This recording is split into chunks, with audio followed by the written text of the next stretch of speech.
अस्सलाम वालेकुम स्टूडेंट्स। उम्मीद करता हूँ सब खैरियत से होंगे।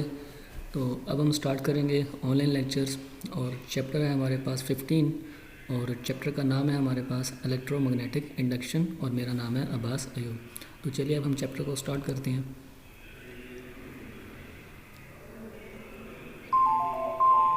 सबसे पहले है इलेक्ट्रोमैग्नेटिक इंडक्शन। इलेक्ट्रोमैग्नेटिक इंडक्शन क्या है? इससे पहले हम थोड़ा सा इसका बैकग्राउंड चेक करते हैं कि 1820 के अंदर ये साइंटिस्ट थे ऑयरस्टेड, जिन्होंने डिस्कवर किया कि अगर किसी वायर में से या किसी भी कनेक्टर में से जब इलेक्ट्रिक करंट फ्लो करता है या इलेक्ट्रिक करंट फ्लो कर रहा होता है उस वायर में से, तो उसके अराउंड एक मैग्नेटिक इफेक्ट जो है वो प्रोड्यूस होता है। ये हमने लास्ट चैप्टर में भी एक्सप्लेन किया था, तो इसको अब हम एक वीडियो की मदद से भी एक्सप्लेन करेंगे कि जब इस बैटरी की मदद से जब यहाँ से करंट फ्लो करेगा तो इसके अराउंड एक मैग्नेटिक इफेक्ट जो है वो प्रोड्यूस होगा। ये देखिए, ये करंट फ्लो कर रहा है और करंट के फ्लो से यहाँ पे एक मैग्नेटिक इफेक्ट जो है वो प्रोड्यूस हो रहा है। तो इसी चीज़ को एक्सप्लेन किया था ऑयरस्टेड ने 1820 के अंदर। उसके बाद 1831 के अंदर ये साइंटिस्ट हैं जोसेफ हेनरी, जो कि यूएसए में थे, और दूसरे थे माइकल फैराडे, जो कि इंग्लैंड में थे। उन्होंने एट द सेम टाइम इसका रिवर्स इफेक्ट चेक किया कि अगर आप एक वायर में से करंट फ्लो होने की वजह से अगर मैग्नेटिक इफेक्ट जनरेट हो रहा है, तो अगर आप किसी कॉइल में से मैग्नेटिक फील्ड को चेंज करें तो क्या मैग्नेटिक फील्ड के चेंज होने से इलेक्ट्रिक करंट प्रोड्यूस हो सकता है। तो इसी चीज़ को बेस बना के अब हम ये पूरा चैप्टर जो है आगे एक्सप्लेन करेंगे। तो इससे पहले कि हम इस चैप्टर को स्टार्ट करें, हम कुछ हिंट्स आपने याद रखने हैं। एक तो फ्लक्स का, कि फ्लक्स क्या होता है कि जब भी किसी एरिया में से फील्ड लाइंस चेंज होती हैं, तो जब भी फील्ड लाइंस चेंज होती हैं तो वहाँ पे हम कहते हैं कि फ्लक्स प्रोड्यूस हुआ है, या जब फील्ड लाइन चेंज हो रही होंगी तो फ्लक्स चेंज हो रहा होगा। तो ये आपने याद रखना है कि फ्लक्स चेंज होने का मतलब क्या होता है। इसके बाद हमने एक ओहम्स लॉ पढ़ा था कि V is directly proportional to I। V यहाँ पे क्या है, हमारे पास पोटेंशियल डिफरेंस है, और I क्या है, यहाँ पे हमारे पास करंट है। या दूसरे मायने में कहें कि जब पोटेंशियल डिफरेंस एग्जिस्ट करेगा तो हम कहेंगे करंट एग्जिस्ट करता है, जब पोटेंशियल डिफरेंस एग्जिस्ट नहीं करेगा तो फिर करंट भी एग्जिस्ट नहीं करेगा। अब इसी चीज़ को हम थोड़ा सा मॉडिफाई कर देते हैं, तो पोटेंशियल डिफरेंस की जगह मैं वर्ड यूज़ कर लेता हूँ EMF का, और इस EMF को हम क्या नाम देंगे, E का। और ये भी डायरेक्टली प्रोपोर्शनल होगा I के, कि अगर EMF इंड्यूस होता है या EMF एग्जिस्ट करता है तो करंट भी एग्जिस्ट करेगा, या करंट एग्जिस्ट करेगा तो EMF भी इंड्यूस्ड होगा। तो ये अब आपने याद रखना है कि जब भी फ्लक्स चेंज होगा तो फ्लक्स के चेंज होने से EMF इंड्यूस होगा, और उस EMF के इंड्यूस होने की वजह से करंट भी इंड्यूस होगा। ये हम कैसे इसको एक्सप्लेन करेंगे, ये आप आगे जाके वीडियो में इसको देख भी सकेंगे। तो स्टार्ट करते हैं हम चैप्टर को। सबसे पहले आती है इलेक्ट्रोमैग्नेटिक इंडक्शन की डेफिनेशन। तो डेफिनेशन में क्या है कि सेम वही कि अगर किसी भी कॉइल में से मैग्नेटिक फील्ड चेंज होती है तो मैग्नेटिक फील्ड के चेंज होने से फ्लक्स चेंज होगा, और फ्लक्स के चेंज होने से EMF इंड्यूस होगी सर्किट के अंदर, और इस EMF की वजह से करंट जो है वो इंड्यूस हो रहा होगा। तो इस फिनोमेना को हम क्या नाम देते हैं, इलेक्ट्रोमैग्नेटिक इंडक्शन का। नेक्स्ट इसकी एप्लीकेशंस कहाँ पे हैं, तो एप्लीकेशन में हमारे पास आ जाता है पावर जनरेटिंग सिस्टम, कि जो आपका पावर जनरेटिंग सिस्टम होता है उसके अंदर आप इसको अप्लाई कर सकते हैं। ट्रांसफार्मर के अंदर आप इसको अप्लाई कर सकते हैं इंडक्शन के फिनोमेना को। ये जो आपके ATM कार्ड्स हैं, क्रेडिट कार्ड्स हैं, इनके अंदर भी इलेक्ट्रोमैग्नेटिक इंडक्शन का ही फिनोमेना यूज़ होता है। और इसके अलावा जो आपके होम अप्लायंसेस हैं, जिनमें रेफ्रिजरेटर, कंप्यूटर और बहुत सी मज़ीद सी चीज़ें हैं जिनके अंदर इलेक्ट्रोमैग्नेटिक इंडक्शन का फिनोमेना है वो अप्लाई हो रहा होता है। तो सबसे पहले हम अभी इसके कुछ एक्सपेरिमेंट्स देखेंगे, ये प्रूफ देखेंगे कि कैसे फ्लक्स के चेंज होने से EMF इंड्यूस होता है, और उस EMF की वजह से करंट जो है वो फ्लो करता है विदाउट एनी इलेक्ट्रिकल कनेक्शन के। तो ये आपके पास एक एक्सपेरिमेंट है, इसमें देखिए मैग्नेट है, ये मैग्नेट की फील्ड लाइन्स हैं जो नॉर्थ से बाहर निकल रही हैं और साउथ पे इंटर हो रही हैं। तो ये आपके पास एक रॉड है, उसको हमने एक वायर की मदद से कनेक्ट किया हुआ है, और देखिए इनिशियली ये रेस्ट पे है, कोई भी फ्लक्स चेंज नहीं हो रहा है। इट मीन इनिशियली तो यहाँ पे कोई फील्ड लाइन पास भी नहीं करी, तो हम कहेंगे कि फ्लक्स चेंज नहीं हो रहा, तो फ्लक्स के चेंज होने से यहाँ से कोई भी करंट फ्लो नहीं करेगा।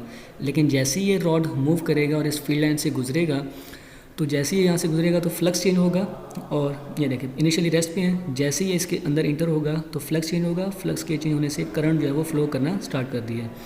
अब दोबारा ये आएगा, जब तक ये रॉड मूव करते रहेगा तो चार्जेस मूव कर रहे हैं। जैसे ही देखें अभी वहाँ से बाहर निकले, तो अब देखें फ्लक्स चेंज नहीं हो रहा, तो फ्लक्स चेंज ना होने से करंट भी है वो भी क्या हो गया, स्टॉप हो गया, करंट भी फ्लो नहीं कर रहा। ये तो हो गया एक एक्सपेरिमेंट। अब हम नेक्स्ट पे चलते हैं। नेक्स्ट है हमारे पास induction due to motion of magnet. अब हम देखेंगे कि मैग्नेट की मोशन की वजह से EMF जो है वो कैसे इंड्यूस होती है। तो ये आपके पास एक गैल्वानोमीटर है और ये कोयल है, इसको हमने कनेक्ट किया हुआ है गैल्वानोमीटर के साथ। और ये हमारे पास है एक बार मैग्नेट। अब इस बार मैग्नेट की मैग्नेटिक फील्ड लाइंस हैं, जैसे ही इस कॉइल के प्लेस करेंगे तो फ्लक्स चेंज होगा, और फ्लक्स के चेंज होने से आपने यहाँ पे देखा था कि गैल्वानोमीटर जो है वो डिफ्लेक्शन शो करता है कुछ इस लिहाज से। अब इनिशियली देखें, अब फ्लक्स चेंज नहीं हो रहा, तो फ्लक्स के चेंज होने से कोई करंट भी फ्लो नहीं कर रहा, लेकिन जैसे आप इसको बाहर निकालेंगे, बाहर निकालने से दोबारा फ्लक्स चेंज होगा, फ्लक्स चेंज होने से दोबारा गैल्वानोमीटर जो है डिफ्लेक्शन शो करेगा। ये इंडिकेट करेगा कि अब इसके अंदर दोबारा करंट जो है वो इंड्यूस हुआ है या प्रोड्यूस हुआ है फ्लक्स के चेंज होने की वजह से।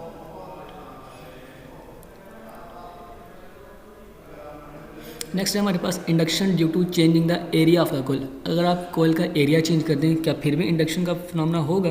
तो चलिए अब उसको देखते हैं। ये डायग्राम थोड़ी सी मध्यम सी है, आप इस पर थोड़ा कॉम्प्रोमाइज़ कीजिएगा और ज़रा गौर से देखिएगा इसको। ये देखें, आप इसमें क्या कर रहे हैं, आप इसका जो एरिया है वो क्लोज कर रहे हैं। जैसे ही क्लोज करें तो यहाँ पे गैल्वानोमीटर देखें डिफ्लेक्शन शो कर रहा है। जब गैल्वानोमीटर डिफ्लेक्शन शो करेगा, इट मीन्स कि यहाँ से करंट जो है वो फ्लो कर रहा है, और करंट किसकी वजह फ्लो कर रहा है? फ्लक्स के चेंज होने की वजह से। तो क्या आप सिर्फ कॉइल को ऐसे ही चेंज कर सकते हैं? सिर्फ ऐसे नहीं, आप इसको रोटेट भी करवा सकते हैं। देखें कुछ इस लिहाज से, जब आप इसको रोटेट करेंगे तो इसकी रोटेशन की वजह से गैल्वानोमीटर दोबारा डिफ्लेक्शन शो कर रहा है। ये क्यों शो कर रहा है? क्योंकि जब आप इसको रोटेट करेंगे तो फ्लक्स चेंज होगा, और फ्लक्स के चेंज होने से यहाँ पे करंट जो है वो फ्लो करना स्टार्ट कर देगा। नेक्स्ट है हमारे पास म्यूचुअल इंडक्शन। इसके बारे में हम आगे जाके डीपली स्टडी भी करेंगे।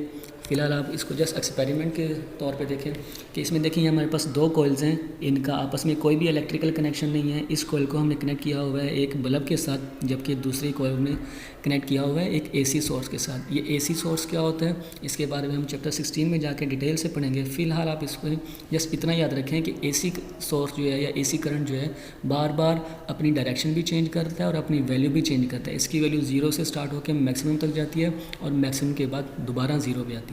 तो जब करंट चेंज हो रहा होगा तो करंट के चेंज होने से मैग्नेटिक फील्ड भी क्या हो रही होगी? चेंज हो रही होगी।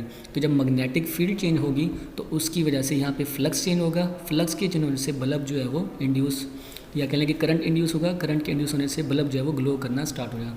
अब बल्ब कितना ग्लो करेगा वो डिपेंड करेगा चेंज इन फ्लक्स के ऊपर। फ्लक्स ज़्यादा चेंज होगा तो बल्ब ज़्यादा ग्लो करेगा, और अगर फ्लक्स कम चेंज होगा तो करंट भी कम इंड्यूस होगा, और करंट कम इंड्यूस होने से बल्ब भी आपका कम ग्लो करेगा। और इसके बाद है हमारे पास इंडक्शन ड्यू टू इलेक्ट्रोमैग्नेट। ये सबसे डिफरेंट है इलेक्ट्रोमैग्नेट के लिहाज से इंडक्शन का फिनोमेना कैसे होता है। अब इसमें देखिए, ना तो आपका जो मैग्नेट है वो मूव कर रहा है, ना ही आपकी जो कोयल है वो मूव कर रही है, दोनों रेस्ट की हालत में है। तो यहाँ पे इंडक्शन का प्रोसेस कैसे होगा? तो ये काफ़ी कॉम्प्लिकेटेड है, और ये आगे भी जाके हमने इसको एक्सप्लेन करना है डीपली, और फिलहाल भी आप इसको समझेंगे। इसमें इंडक्शन का प्रोसेस कैसे होगा कि ये जो वायर नज़र आ रही है आपको, हमने क्या किया, इस वायर को इस मैग्नेट के ऊपर वाउंड कर दिया और इसमें से करंट फ्लो करवा रहे हैं। तो आपने देखा था स्टार्ट में कि जब किसी वायर में से करंट फ्लो होता है तो उसके अराउंड एक मैग्नेटिक फील्ड जनरेट होती है। तो जब ये मैग्नेटिक फील्ड जनरेट होगी तो वो मैग्नेटिक फील्ड यहाँ पे क्या हो जाएगी? चेंज होगी। तो जब दोबारा मैग्नेटिक फील्ड चेंज होगी तो ऑटोमेटिकली फ्लक्स चेंज होगा इस कॉइल का, और जब फ्लक्स चेंज होगा तो ये गैल्वानोमीटर जो है आपको डिफ्लेक्शन जो है वो शो कर देगा। तो ये हमारे पास कुछ एक्सपेरिमेंट से। अब हम आते हैं अपने टॉपिक की तरफ, मोशनल ईएमएफ। ये काफ़ी इंपॉर्टेंट टॉपिक है बोर्ड के पॉइंट ऑफ व्यू से। तो सबसे पहले हम इसकी डेफिनेशन करते हैं कि जो ईएमएफ है वो इंड्यूस होती है। कैसे इंड्यूस होती है? By the motion of conductor, कि जब भी कोई कंडक्टर जो है मोशन की हालत में होता है अक्रॉस द मैग्नेटिक फील्ड, और इसको हम क्या नाम देते हैं? मोशनल ईएमएफ का। अगर हम इसको मैथमेटिकली लिखना चाहें तो मैथमेटिकली हमारे पास आ जाएगा ये कि E = -VBL sine of theta के, और ये हमने प्रूव करना है कि रिलेशन कहाँ से आया। अब हम इस पे आते हैं एक्सप्लेनेशन पे। तो फर्स्ट कर लें कि एक रॉड है जिसकी लेंथ हमारे पास L है। ये देख लें, ये इसकी रॉड की लेंथ हमारे पास L है, और हमने इसको प्लेस किया हुआ है दो मेटल रेल्स के ऊपर, जिनको हमने सेपरेट किया हुआ है डिस्टेंस L के ऊपर। तो ये हमारे पास दो रेल्स हैं जिनको हमने सेपरेट किया हुआ है लेंथ L के साथ, और गैल्वानोमीटर को हमने कनेक्ट किया हुआ है between the two ends C and D, और ये हमारे पास एक गैल्वानोमीटर है जिसको मैंने कनेक्ट किया हुआ है C और D के साथ। तो ये एक कंप्लीट लूप बन जाती है जो A B C D A तक, और इसमें आप अगर गौर करें तो आपको क्रॉस के निशान नज़र आ रहे होंगे, और ये क्रॉस क्या शो करता है कि जो मैग्नेटिक फील्ड हमने अप्लाई की हुई है वो इनटू द पेज पे है। अब आप इसको ज़रा देखेंगे कि आपका ये जो कंडक्टर है हम इसको मूव करवाएंगे। मूव किस तरफ करवाएंगे? टुवर्ड्स राइट, इस तरफ जिस तरफ ये एरो शो कर रहा है विद वेलोसिटी भी। तो जब ये यहाँ पे मूव करेगा तो आप देखेंगे कि यहाँ पे पहले इनिशियली यहाँ पे फ्लक्स चेंज नहीं हो रहा क्योंकि फील्ड लाइंस कांस्टेंट है, एक जितनी ही यहाँ से इंटर हो रही हैं, और एरिया भी चेंज नहीं हो रहा, तो एरिया के चेंज होने से गैल्वानोमीटर कोई भी डिफ्लेक्शन शो नहीं करेगा। लेकिन जैसे जैसे आपका रॉड इस तरफ मूव करता जाएगा राइट की तरफ, तो एरिया के चेंज होने से फ्लक्स जो है वो चेंज होगा। तो जब फ्लक्स चेंज होगा तो गैल्वानोमीटर जो आपको डिफ्लेक्शन जो शो करेगा।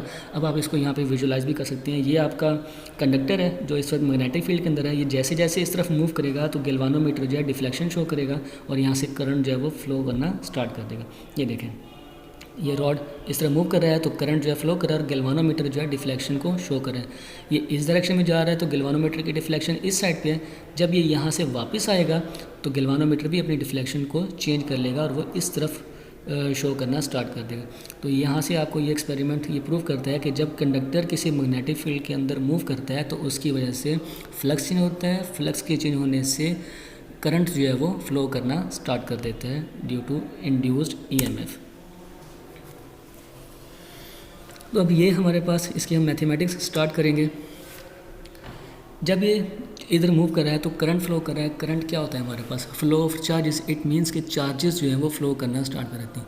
तो आपने देखा था कि जब भी फोर्स लगती है या जो चार्ज करंट फ्लो करता है तो मैग्नेटिक फील्ड के अंदर तो चार्जेस के ऊपर फोर्स अप्लाई होती है। तो फोर्स हम कैसे फाइंड करते हैं? By using right hand rule. अब अगर आप यहाँ पे अपना राइट हैंड रूल यूज़ करें तो हम कैसे यूज़ करेंगे कि जो आपकी मैग्नेटिक फील्ड है वो इनटू द पेज है, अंदर की तरफ, फिंगर्स आपकी अंदर की तरफ होंगी। जो थंब होगा वो वेलोसिटी की डायरेक्शन में होगा टुवर्ड्स राइट। तो जो पाम है ये फोर्स की डायरेक्शन को शो करता है। अगर आपको याद हो तो जब हम पॉजिटिव चार्ज की बात करते हैं तो हम डायरेक्शन लेते हैं आउट ऑफ, मतलब कि पाम से आउटवर्ड, और जब आपका नेगेटिव चार्ज होता है तो उस वक्त फोर्स की डायरेक्शन होती है पाम के इनवर्ड। मतलब कि जब ये रॉड यहाँ से मूव कर रहा होगा तो पॉजिटिव चार्ज ऊपर की तरफ जाना स्टार्ट कर देंगे और नेगेटिव चार्ज नीचे की तरफ जाना स्टार्ट कर देंगे। तो ये तो होगी मैग्नेटिक फोर्स जो उस चार्ज के ऊपर अप्लाई हो रही है। तो मैग्नेटिक फोर्स का फार्मूला क्या होता है? F = Q × V × B। और जब आप इस क्रॉस के निशान को ख़त्म करेंगे तो फार्मूला बन जाएगा F = QVB sin of theta. अगर आप यहाँ पे देखें तो जो एंगल बनेगा V जा रहा है टुवर्ड्स राइट और magnetic field into the page है तो इनके दरमियान जो एंगल बनेगा 90 डिग्री बनेगा। तो जब आप यहाँ पे sin 90 की वैल्यू पुट करेंगे तो F आपके पास बराबर हो जाएगा QVB। ये तो हो गई मैग्नेटिक फोर्स। अब इसमें आपने ये कॉन्सेप्ट है, ये बहुत डीप है, इसको आपने अच्छे तरीके से अंडरस्टैंड करना है कि जब ये पॉजिटिव चार्ज ऊपर की तरफ मूव कर रहा होगा मैग्नेटिक फोर्स की वजह से, पॉजिटिव चार्ज ऊपर कंबाइन इकट्ठे होना स्टार्ट हो जाएंगे और नेगेटिव चार्ज नीचे जो है नीचे वाली साइड पे इकट्ठे होना स्टार्ट हो जाएंगे। तो यहाँ पे देखिए एक इलेक्ट्रिक फील्ड बन जाएगी या एक पोटेंशियल क्रिएट हो जाएगा। पोटेंशियल किस तरह से कि यहाँ पे पॉजिटिव चार्ज है, यहाँ पे नेगेटिव चार्ज है। जैसे जैसे ये रॉड इस तरफ मूव करता जाएगा यहाँ पे पॉजिटिव चार्जेस की तादाद बढ़ती जाएगी और यहाँ पे नेगेटिव चार्जेस की तादाद जो है वो बढ़ती जाएगी। एक टाइम ऐसा आएगा कि यहाँ पे पोटेंशियल इतना ज़्यादा क्रिएट हो जाएगा पॉजिटिव चार्ज और नेगेटिव चार्ज की वजह से कि यहाँ पे जो फील्ड होगी, पॉजिटिव फील्ड की डायरेक्शन होती है पॉजिटिव से नेगेटिव की तरफ, तो वो फील्ड इतनी स्ट्रॉन्ग हो जाएगी और उस फील्ड की वजह से जो फोर्स लग रही है चार्जेस के पे वो इतनी स्ट्रॉन्ग हो जाएगी कि वो चार्जेस को ऊपर जाने से रोकेगी। वो कब रोकेगी? जब इसकी इलेक्ट्रिक फोर्स और इसकी मैग्नेटिक फोर्स आपस में बराबर हो जाएंगी।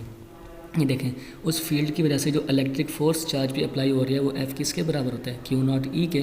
तो ये कब होगा? चार्जेस मूव करना स्टॉप करेंगे या कह लें कि इक्विलिब्रियम स्टेट आएगी कि जब चार्जेस के ऊपर लगने वाली मैग्नेटिक फोर्स उसको ऊपर खींचेगी, जबकि फील्ड की डायरेक्शन नीचे की तरफ है तो फील्ड की वजह से जो इलेक्ट्रिक फोर्स होगी, इलेक्ट्रिक फोर्स उसको नीचे की तरफ खींचना स्टार्ट कर देगी। तो जब मैग्नेटिक फोर्स और इलेक्ट्रिक फोर्स आपस में बराबर हो जाएंगे या कह लेंगे इलेक्ट्रिक फील्ड इतनी स्ट्रॉन्ग हो जाएगी कि चार्ज ना तो ऊपर जा सकेगा ना ही नीचे जा सकेगा। ये कब होगा? जब आपकी इलेक्ट्रिक फोर्स बराबर हो जाएगी मैग्नेटिक फोर्स के। तो जब आप यहाँ पे कहेंगे दोनों फोर्सेस आपस में बराबर होगी तो हम कहेंगे कि QE0 जो है ये बराबर हो जाएगा QVB के। यहाँ से जो Q है इस Q से कैंसिल हो जाएगा तो E0 जो है वो बराबर हो जाएगा VB के। अब आपने एक रिलेशन पढ़ा था चैप्टर नंबर 12 के अंदर कि E बराबर था आपके पास -∆V/∆R। ये ∆R क्या था? ये डिस्टेंस था दो प्लेट्स के दरमियान का या दो चार्जेस के दरमियान का। तो यहाँ पे हम चार्जेस के दरमियान का जो डिस्टेंस है उसको हम रिप्रेजेंट कर रहे हैं L के साथ। तो ये रिलेशन हमारे पास कुछ इस तरह कन्वर्ट हो जाएगा कि E को हम यहाँ पे नाम दे रहे हैं E0 का, तो E0 बराबर हो जाएगा -∆V और ∆R की जगह क्या आ जाएगा? L आ जाएगा। अब अगर आप इन इक्वेशन 1 और इक्वेशन 2 को कंपेयर करें तो देखें यहाँ पे भी आपकी लेफ्ट हैंड साइड जो है ये आपस में बराबर हैं। अगर इनकी लेफ़्ट हैंड साइड्स आपस में बराबर हैं तो इनकी राइट हैंड साइड्स भी आपस में बराबर होंगी। तो अगर आप इसको कंपेयर करें तो ये हमारे पास बन जाएगा minus del V over L, और ये किसके बराबर होगा, वी बी के। तो एल यहाँ पे डिवाइड हो रहा है, यहाँ पे जाके मल्टीप्लाई हो जाएगा, तो डेल वी बराबर हो जाएगा माइनस वी बी एल। ये तो वो पोटेंशियल हो गया जब यहाँ पे एंगल था कि जो मैग्नेटिक फील्ड है इनटू द पेज है और वेलोसिटी की डायरेक्शन इस तरफ है, तो एंगल बन रहा है 90 डिग्री। अगर ऐसा ना हो बल्कि एंगल कोई और हो, थीटा हो इन दोनों के दरमियान, तो फिर क्या होगा हमारे पास, अगर इनके दरमियान कोई एंगल आ जाएगा थीटा, तो फिर हमारे पास फार्मूला बन जाएगा E is equal to del V and del V is equal to minus V B L sine of theta के। और यही हमने यहाँ पे प्रूव करना था रिलेशन कि E जो है ये बराबर हो जाएगा minus V B L sine of theta के। अब how a steady current flow, कि वहाँ पे तो हमने शो किया था कि चार्जेस जो है मूव करना स्टॉप हो जाते हैं जब इक्विलिब्रियम स्टेट आ जाती है। तो चार्जेस जो है वो मूव कब करेंगे। अब देखें, जब आपकी मैग्नेटिक फोर्स और इलेक्ट्रिक फोर्स बराबर हो जाएगी तो आप जितना मर्जी रॉड को मूव करवाते रहें, चार्जेस ऊपर की तरफ नहीं जा पाएंगे। क्यों नहीं जा पाएंगे, क्योंकि इलेक्ट्रिक फोर्स नीचे की तरफ अप्लाई हो रही है, मैग्नेटिक फोर्स ऊपर की तरफ अप्लाई हो रही है, और ये दोनों आपस में क्या हो जाती हैं, बराबर होती हैं। तो उसके बाद हम सिंपली क्या करेंगे, यहाँ पे सी और डी के सामने एक गैल्वानोमीटर कनेक्ट किया था। जब आप यहाँ पे गैल्वानोमीटर कनेक्ट कर देंगे तो ये एक लूप जो है वो कंप्लीट हो जाएगी। तो अब यहाँ से क्या होगा कि पॉजिटिव चार्ज यहाँ से मूव करके किस तरह जाना शुरू कर देंगे, नेगेटिव चार्ज की तरफ, कुछ इस लिहाज से। ये देखिए पॉजिटिव चार्ज यहाँ से जाएंगे, इस गैल्वानोमीटर से होते हुए कहाँ चले जाएंगे, इसके पास। तो जब ये इधर जाएंगे तो यहाँ पे चार्जेस की तादाद कम होती जाएगी, पॉजिटिव चार्ज पे भी नेगेटिव चार्ज पे भी। तो जब चार्जेस तादाद कम होगी तो इलेक्ट्रिक फोर्स की वैल्यू भी क्या हो जाएगी, कम हो जाएगी। जब इलेक्ट्रिक फोर्स की वैल्यू कम होगी तो मैग्नेटिक फोर्स की वैल्यू क्या हो जाएगी, बढ़ जाएगी इलेक्ट्रिक फोर्स से। तो जब मैग्नेटिक फोर्स की वैल्यू बढ़ जाएगी तो ये चार्जेस को दोबारा यहाँ से पकड़ के ऊपर की तरफ मूव करवाना स्टार्ट कर देगी, क्योंकि मैग्नेटिक फोर्स ऊपर की तरफ अप्लाई हो रही है। तो वही अब हमारे पास नेट फोर्स होगी जो चार्जेस को मूव करवा रही होगी ऊपर की तरफ। तो जब तक आपका कंडक्टर मूव करता रहेगा तो मैग्नेटिक फोर्स जो है उसको कंटिन्यूसली ऊपर की तरफ मूव करवाती रहेगी और आपका एक स्टेडी करंट जो है फ्लो करता रहेगा। स्टेडी करंट का मतलब होता है कांस्टेंट करंट जो फ्लो करता रहे, रुके ना। तो जब तक आपका रॉड मूव करता रहेगा तो ये यहाँ से करंट जो है इसी तरह फ्लो करता रहेगा जब ये एक लूप कंप्लीट कर जाएगी। तो ये हमारे पास एक टॉपिक था। अब इसके बाद हमारे पास नेक्स्ट टॉपिक है state and prove the Faraday law of electromagnetic induction. ये भी काफ़ी इंपॉर्टेंट है बोर्ड के पॉइंट ऑफ व्यू से कि हमने प्रूव करना है Faraday law of electromagnetic induction. सबसे पहले हम इसकी स्टेटमेंट देखते हैं कि इसकी स्टेटमेंट क्या है हमारे पास, average EMF induced in a conducting coil of n loops, कि EMF जो इंड्यूस हो रही है किसी भी एन लूप्स कॉयल के अंदर वो किसके बराबर होगा, negative of the rate at which the magnetic flux through the coil changing with time. अगर आप इसको मैथमेटिकली लिखना चाहें तो मैथमेटिकली इसको कुछ इस लिहाज से लिखेंगे कि ये EMF है, ये एवरेज EMF है जो इंड्यूस हो रही है कॉयल, और कॉयल जो आपकी एन लूप्स की है तो किसके बराबर है, is equal to the negative of the rate at which the magnetic flux through the coil changes with respect to time. तो अब हम इसको प्रूव करेंगे। अब फर्ज कर लें कि दोबारा वही कि एक रॉड है जिसकी लेंथ L है, हमने उसको प्लेस किया है मेटल रेल्स के ऊपर जिनको हमने सेपरेट किया हुआ है डिस्टेंस L के ऊपर, और एक गैल्वानोमीटर को हमने कनेक्ट किया था C और D के दरमियान। तो ये क्या बनाता है कि एक लूप कंप्लीट कर देता है, और जो मैग्नेटिक फील्ड हमने अप्लाई की थी इनटू द पेपर अप्लाई की थी, और ये उसकी पूरी एक डायग्राम है। अब पहले इनिशियली हमने देखा था कि रॉड यहाँ पे था, तो अब जब यहाँ पे था तो जस्ट इतना एरिया था और उस वक्त जो पोजीशन थी गैल्वानोमीटर से वो थी x1। अब हमने क्या किया है, इस रॉड को यहाँ से मूव करवा के विद वेलोसिटी मूव करवाया है इस पोजीशन पे, और इसको हम क्या नाम दे रहे हैं, पोजीशन 2 पे। तो जब आप इसको यहाँ से यहाँ तक मूव करवाएंगे तो जो चेंज आया पोजीशन के अंदर वो क्या है हमारे पास x2। तो अगर मैं टोटल चेंज की बात करूँ तो टोटल चेंज को हम क्या नाम दे देंगे, डेल x का। तो ये तो हो गया चेंज इन पोजीशन के लिहाज से। तो जो एरिया में चेंज आया, तो जो एरिया के अंदर चेंज आया वो कितना आ गया हमारे पास, डेल्टा A। अब अगर मैं इसको विजुलाइज दिखाना चाहूँ तो वीडियो की वजह से भी हम इसको आगे जाके देखेंगे। ये आपका वो रॉड है जो मूव कर रहा था यहाँ पे, ये देखिए सारा वही चीज़ लिखी हुई है कि एक रॉड है जिसकी लेंथ L है, उसको मूव कर रहे हैं पोजीशन A से पोजीशन 1 से पोजीशन 2 पे, और स्मॉल टाइम इंटरवल के अंदर जो डिस्टेंस ट्रैवल कर रहा है वो x2 माइनस x1 है या डेल x के बराबर है, और जो इसके अंदर EMF इंड्यूस होती है वो EMF है हमारे पास E is equal to minus VBL। Sine theta क्यों नहीं लिखा, क्योंकि मैग्नेटिक फील्ड और वेलोसिटी के दरमियान जो एंगल है वो 90 डिग्री है, तो साइन 91 हो जाएगा, तो हमारे पास रिलेशन बच जाएगा E is equal to minus VBL। अब ये आप इसको विजुलाइज भी कर सकते हैं कि देखें इनिशियली रॉड इस पोजीशन पे है तो जस्ट इतना एरिया आ रहा है, और इस इतने एरिया को हम यहाँ पे पोजीशन से हम नाम दे रहे थे x1 का। तो जब आप इसको मूव करवाएंगे, ये देखिए ये x1 पोजीशन है, तो जब इसकी लेंथ l है, तो जब हम इसको मूव करवाएंगे यहाँ पे तो गैल्वानोमीटर डिफ्लेक्शन शो करता है या EMF जो है वो इंड्यूस होती है। तो ये हमारे पास जो टोटल चेंज आएगा इसके अंदर वो डेल्टा x है, और जो एरिया के अंदर चेंज आता है वो डेल्टा a है। तो जब रॉड मूव करेगा तो वेलोसिटी होगी उसके पास, तो वेलोसिटी का जो फार्मूला है हमारे पास v is equal to delta x over delta t या time rate of change of displacement, इस लिहाज से भी हम इसको कह सकते हैं। और जो हमने EMF का फार्मूला पढ़ा था E is equal to minus VBL sine theta, और यहाँ पे जो थीटा था हमारे पास 90 डिग्री था, तो रिलेशन हमारे पास बन जाएगा E is equal to minus VBL।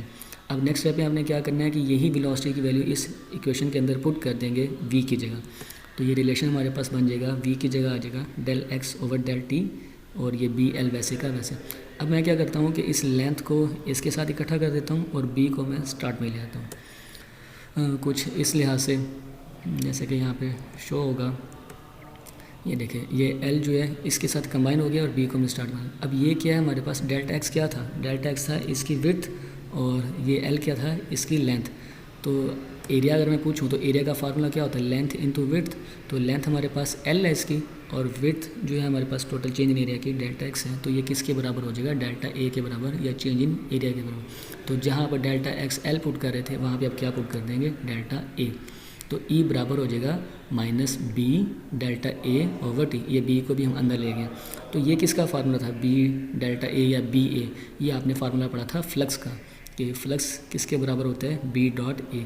तो ये क्योंकि चेंज इन एरिया के लिहाज से लिख रहे हैं तो फ्लक्स को भी क्या कर देंगे, चेंज के साथ लिख देंगे। तो ये फार्मूला किस में कन्वर्ट हो जाएगा, E is equal to minus del phi over del t। ये तो हो गया एक लूप के लिहाज से। अब हमारे पास एक लूप तो नहीं होती है, हमारे पास तो n नंबर ऑफ़ लूप्स होती हैं। तो अगर आपके पास n नंबर ऑफ़ लूप्स होंगी तो फिर फार्मूला जो होगा वो बन जाएगा E is equal to minus n delta phi over delta t। और ये हमारे पास रिलेशन था Faraday law of electromagnetic induction का। और यहाँ पे E जो है ये क्या शो करता है, minus sine indicates the direction of induced EMS such as to oppose the change in flux, कि जो EMF इंड्यूस होती है किसकी वजह से हो रही है, फ्लक्स के चेंज होने की वजह से। लेकिन EMF की डायरेक्शन इस लिहाज से होती है कि ये जो इसको प्रोड्यूस कर रहा है फ्लक्स, ये उसी को बाद में क्या करना शुरू कर देती है, अपोज करना स्टार्ट कर देती है। इसलिए हम यहाँ पे क्या लगाते हैं, माइनस लगाते हैं। इसमें ज़्यादा कन्फ्यूज़ नहीं होना, ये हम नेक्स्ट टॉपिक के अंदर काफ़ी डिटेल से पढ़ेंगे, जस्ट इस माइनस साइन का कॉन्सेप्ट कि माइनस हमें क्या शो करता है। अच्छा, अब हम वापस आते हैं उस टॉपिक के ऊपर जो हमने स्टार्ट में एक्सपेरिमेंट में कहा था, कि इसमें हमने क्या कहा था कि कोयल जो है ये रेस्ट की हालत में है, कोयल भी रेस्ट की हालत में है, ये मैग्नेट भी रेस्ट की हालत में है। तो हमने जो EMF का फार्मूला पढ़ा था वो पढ़ा था E is equal to minus VBL। तो वहाँ पे तो देखें वेलोसिटी आ रही है, मैग्नेटिक फील्ड आ रही है, लेंथ आ रही है।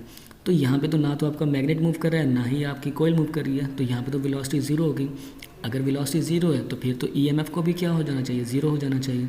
लेकिन यहाँ पे तो आपने देखा था कि गैल्वानोमीटर जो है डिफ्लेक्शन शो करता है, तो ये क्या हुआ, तो गैल्वानोमीटर जो है ये आपको एक कंप्लीट या ओवरऑल कह लेंगे मॉडिफाइड फॉर्म देता है जो आप हर जगह के ऊपर अप्लाई कर सकते हैं। ये जो आपने पहले फार्मूला पढ़ा था कि E is equal to minus VBL, वो किसी केस के अंदर तो अप्लाई कर सकते हैं, आप हर जगह अप्लाई नहीं कर सकते। जबकि जो फैराडे लॉ है ये आप हर जगह पे अप्लाई कर सकते हैं। देखिए अगर हम इस पर अप्लाई करना चाहें तो आप इस पर कैसे इस फैराडे लॉ को अप्लाई करेंगे। देखिए EMF कब इंड्यूस होगा, जब आपका फ्लक्स जो है चेंज होगा विद रिस्पेक्ट टू टाइम। अब देखिए जब हमने कहा था कि यहाँ पे करंट जो है फ्लो कर रहा है, जब करंट फ्लो कर रहा है तो यहाँ पे मैग्नेटिक फील्ड प्रोड्यूस होगी, और वही मैग्नेटिक फील्ड इस मैग्नेट के मैग्नेटिक फील्ड को क्या कर देगी, चेंज कर देगी। तो देखा आपने मैग्नेटिक फील्ड चेंज होने से फ्लक्स ऑटोमेटिकली क्या हो जाएगा, चेंज हो जाएगा। तो जब फ्लक्स चेंज होगा तो EMF भी है वो क्या हो जाएगी, इंड्यूस हो जाएगी। तो इस इलेक्ट्रोमैग्नेट वाले केस को एक्सप्लेन करने के लिए आप E is equal to minus VBL वाला फार्मूला अप्लाई नहीं कर सकते। क्यों नहीं कर सकते, क्योंकि वहाँ पे बात आती है वेलोसिटी की। तो ना तो हम यहाँ पे कॉयल मूव करवा रहे हैं, ना ही हम यहाँ पे मैग्नेट को मूव करवा रहे हैं, यहाँ पे कोई चीज़ मूव नहीं कर रही। तो इट मीन्स यहाँ पे तो वेलोसिटी ज़ीरो है। तो वेलोसिटी के ज़ीरो होने से क्या EMF ज़ीरो हो गई है, नहीं, EMF यहाँ पे प्रोड्यूस हो रही है या जनरेट हो रही है। तो इसको आप एक्सप्लेन किससे करेंगे, Faraday law of electromagnetic induction को। तो ये आपका आज का टॉपिक था।